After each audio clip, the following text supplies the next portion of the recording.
Amma yatasa'alun. For the letter nun and ra, we're using tip of the tongue. We can say we use for the head of the tongue, kepala lidah, ra'sul lisan. And for the letter nun, we put the tip of the tongue behind upper incisors, here. And sebab tu dia bunyi sampai ke pangkal hidung. That's why the sound go to our nasal cavity. لذلك صوت النون ما أحلاها فنستمع صوت النون ترجع إلى خيشوم وصوتها جميل, suara dia cantik, ya. And itu bunyi nun yang sebenar. Kita ni huruf apa? Huruf nun. Alif nun apa? Alif nun apa dia? Alif nun mati di atas an. Alif di atas an, alif di atas nun. Mana orang tulis hijau dah lupa lah. Kan bunyi an. Kan? Alif nun di bawah.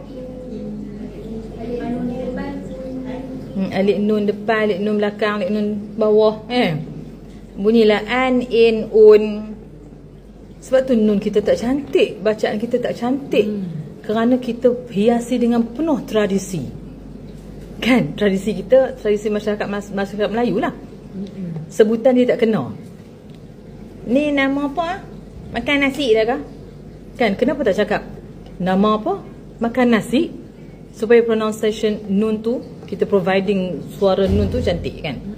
Sebab pengaruh sekeliling masyarakat kita, kan? Jadi ejaan kalau bunyi Arab dia, nun ni macam mana pun dia tetap berdengung.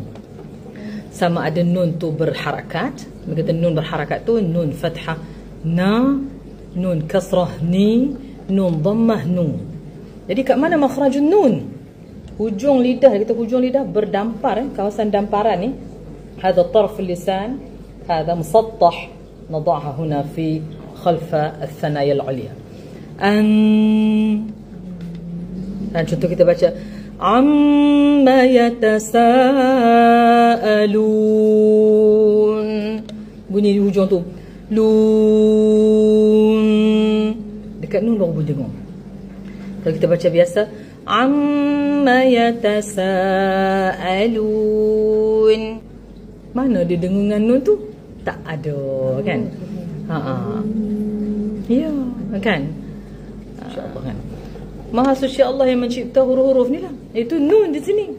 هذا لمخرج النون فعلا نحط هذا طرف اللسان خلف الثنايا العليا هون بالضبط هون. لكن عندما وصلنا لمخرج الراء أنا أتكلم عن بسملة ننطق حرف الراء. من مخرج الراء؟ أكثركم تسألون أين مخرج الراء؟ كيف ننطق الراء؟ أنا أنطق الراء ما يزبط معي. Saya tak boleh sebut huruf ra, saya sebut huruf ra bunyi macam ni dan sebagainya. Macam-macam alasan. Alasannya ialah tak mencari. Tu je. الأسباب لأنتم ما تلاقوا النطق الصحيح لأن ما تبحثوا منه. إذا مخرج النون هنا طرف اللسان خلف الثنايا العليا. Kalau kita kata makhraj untuk huruf nun dekat sini, كيف مخرج الراء؟ نسحب من طرف اللسان إلى مقدم الحنك. هذا نسميها مقدم الحنك. yang ada keduk-keduk ni. Ya, hunaka fi mintiqa muda'akah. Fanadhaha huna. Buka rahang. Tak, tu kakak senyum. Rahang. Kena angkat lidah. Tu, cuba kakak tengok mulut kakak. Sekarang kakak tengok mulut saya dulu. Jangan macam tu. Jadilah Eropanya. Kakak tengok mulut saya. Rahang kena buka. Jangan senyum. Jangan. Mulut dia buka aja. Jangan bentuk dia apa-apa. Tak, tu kakak tutup rahang. Rahang ni rahang ya. هذا نسميها rahang. Rahang بالماليزي بالعربي فكين. In English we call it jaw. Our jaw, it must be open when you're pronouncing the letter of ra. Why? Because when you go through to the characteristic of Arabic letters, kita pergi dekat bab sifat huruf, ar-ra ini adalah di kalangan huruf al-inhiraf. Al-inhiraf, which is, we call it divert. We divert our voice will come from the middle of the tongue. Suara keluar sini. So the sound will providing from here, from our throat, and go through from above the lisan. Above the lisan lah. Above of our tongue.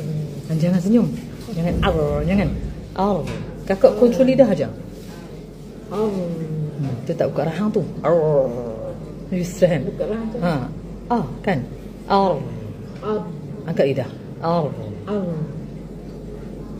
Banyaknya pahala kak. Masya Allah. Banyak pahala. Kita duduk latih sebut huruf kan. InsyaAllah. Tak, tu tak buka. Kak kena tengok cermin. Cermin ni jangan tinggal. Tak buka betul. Kan.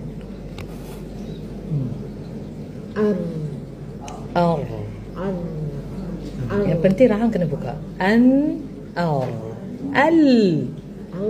Itu kalau lam pula, lam kena nipis. Tak boleh al. مخرج اللام هنا من طرف اللسان مع خلف الثنايا العليا. Same. مخرج اللام ومخرج الراء مخرج النون nampak macam sama tapi berbeza. إذا رأينا مخرج النون ومخرج اللام كأن نفس الشيء.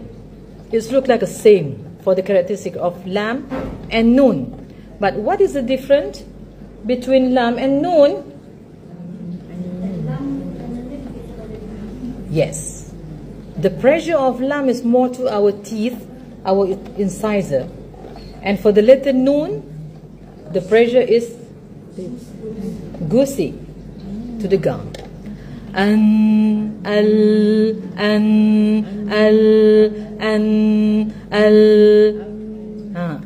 Jangan katuk mulut bila sebut huruf nun. Kan? Ada orang baca itu kepentingan makharij al-huruf. هذه أهمية في موضوع أو التعلم عن المخارج الحروف. Bila kita belajar bab makhraj huruf, kita tahu anggota apa yang kita nak guna sebenarnya. Kan? Sebut ra, sebut dah dengan mata-mata semua sekali kan? Waladha. Kan? Dalam bab makhraj ulama tak sebut pun kena kenyek mata, kena beliak mata, tak sebut langsung. Kita ni pandai-pandai duk sebut. Geramlah saya Ustazah. Panggil Ustazah. Masya-Allah. Geram pasal suka falsafah. Kan?